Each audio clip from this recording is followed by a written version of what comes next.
Bueno, y esta mañana está con nosotros el doctor Carlos Tovar. Él es radiooncólogo, para hablar con él sobre este tema, ¿verdad? Sobre el cáncer de cabeza y cuello, o todos los tipos de cáncer que abarcan, ¿verdad? Todo esto, y que es muy importante conocer, y sobre todo la prevención. Doctor, bienvenido.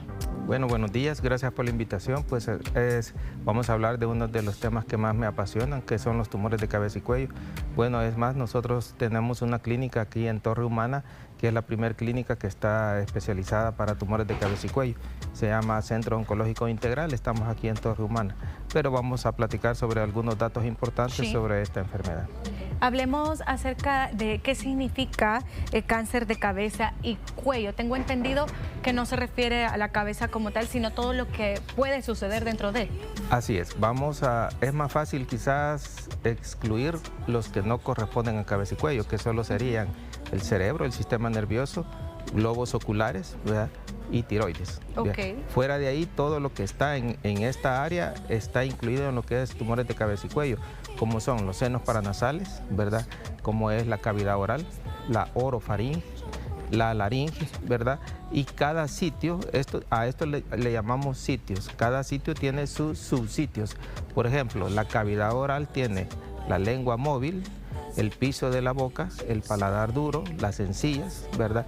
La orofaringe, estamos hablando de la pared faríngea, tanto posterior como lateral. Tenemos la amígdala, tenemos los pilares amigdalinos. Y así vamos, por cada sitio tiene sus subsitios. La laringe, ahí vamos a tener lo que son las cuerdas vocales, la epiglotis, ¿verdad? Tenemos la hipofaringe, que es la entrada donde está el esófago, y los senos paranasales, que tenemos los senos. Eso sí aplica. Eso sí, los senos paranasales aplica también como tumores de cabeza y cuello. O sea que en todas esas partes me puede dar un cáncer, me puede salir un tumor. En cada sitio vamos a tener un tumor específico. Por ejemplo, aquellos pacientes que tienen esa sinusitis a repetición, okay. Sinusitis, cuadros de sinusitis. Lo más frecuente para un cuadro de sinusitis son los pólipos nasales, ¿verdad? Son entidades benignas, pero dentro de los cuadros de sinusitis vamos a tener los tumores malignos, ¿verdad? Es muy raro tener un cáncer de senos paranasales en edades tempranas, pero cuando se presenta en edades tempranas generalmente está relacionado a un virus, que es el virus del Epstein-Barr, ¿verdad?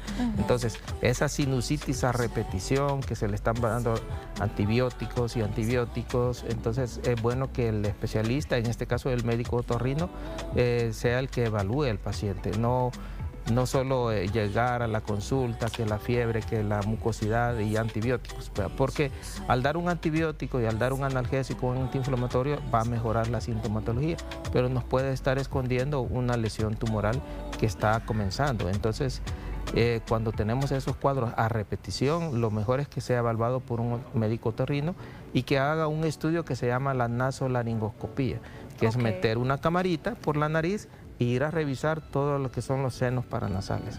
Va a ver que no haya ninguna lesión. Si en ese estudio de visualización no se observa nada y el cuadro persiste, hay que hacer un estudio ya de imagen, que en este caso sería una tomografía de senos paranasales.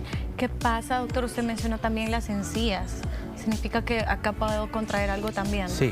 Para las encías hay varios factores de riesgo. El factor de riesgo más común en cavidad oral es el tabaquismo. El tabaco quizás es uno de los hábitos de vida más dañinos, ¿verdad? Y de los que principalmente nos van a causar el cáncer a nivel de cavidad oral. Bueno, tanto es así que en las cajetillas podemos ver los tumores en labio, en encía, en la lengua, y pues ahí, pero aún así eso es para tratar de incidir un poco en la conducta de las personas, pero aún así las personas pues piensan que nunca les va a dar, y sí es muy frecuente en personas que fuman tumores a nivel de la cavidad oral. ¿Qué síntomas da este tipo de cáncer?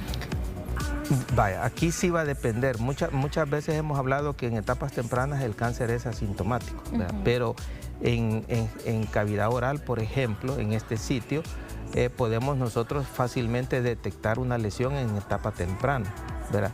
Porque es sumamente visible, ¿verdad? Cuando nos cepillamos, ¿verdad? Vamos a sentir la lesión, el bultito, entonces en ese momento nosotros podemos acudir, consultar y detectar la enfermedad en etapa temprana.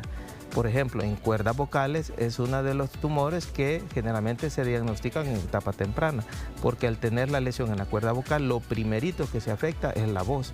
Entonces el paciente presenta con afonía y ronquera y consulta inmediatamente, lo ve el otorrino, le hace el estudio, ve la lesión, se toma la biopsia y etapa temprana. Entonces, tanto cavidad oral, ¿verdad?, como laringe, podemos detectar nosotros las lesiones en etapa temprana. La ventaja, por ejemplo, de una lesión T1, N0, M0, que es la etapa 1 en cáncer de cuerdas vocales, si yo actúo rápido, que el tratamiento en este caso es la radioterapia, pues prácticamente el paciente tiene una tasa de cura de más del 95%, o sea, se puede curar. ¿Eso para cualquier tipo de cáncer que abarque...? No.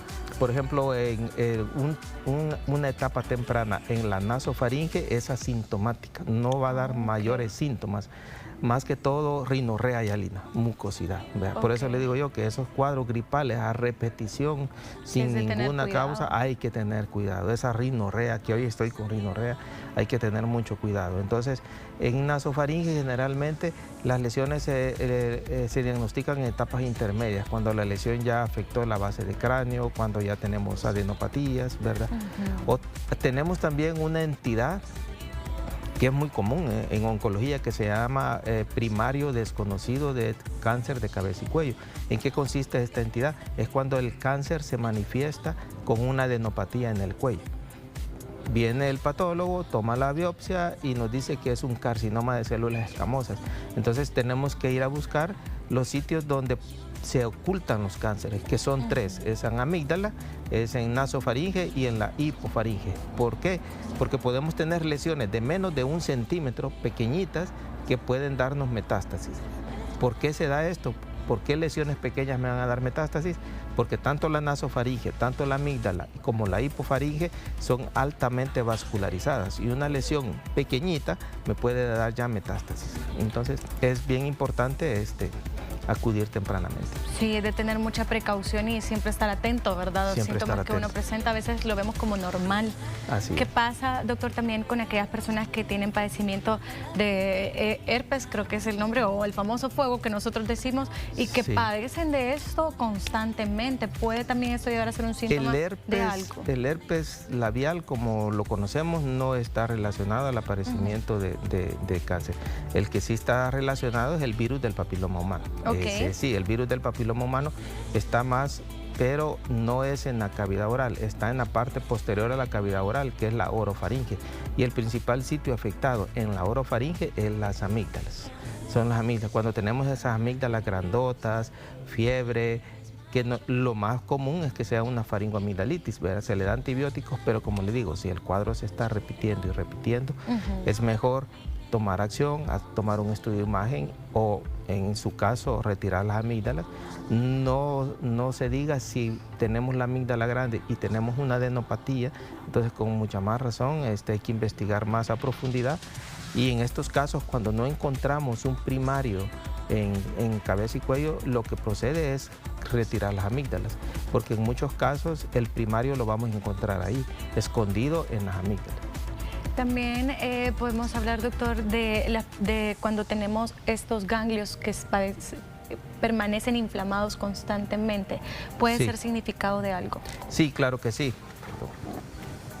Sí, porque esto generalmente llega a ser a veces bastante común y lo normalizamos porque decimos, tal vez es porque tenés alguna infección o porque, no sé, a veces cuando tenemos calentura eso nos pasa, pero ¿qué pasa si eso es bien constante?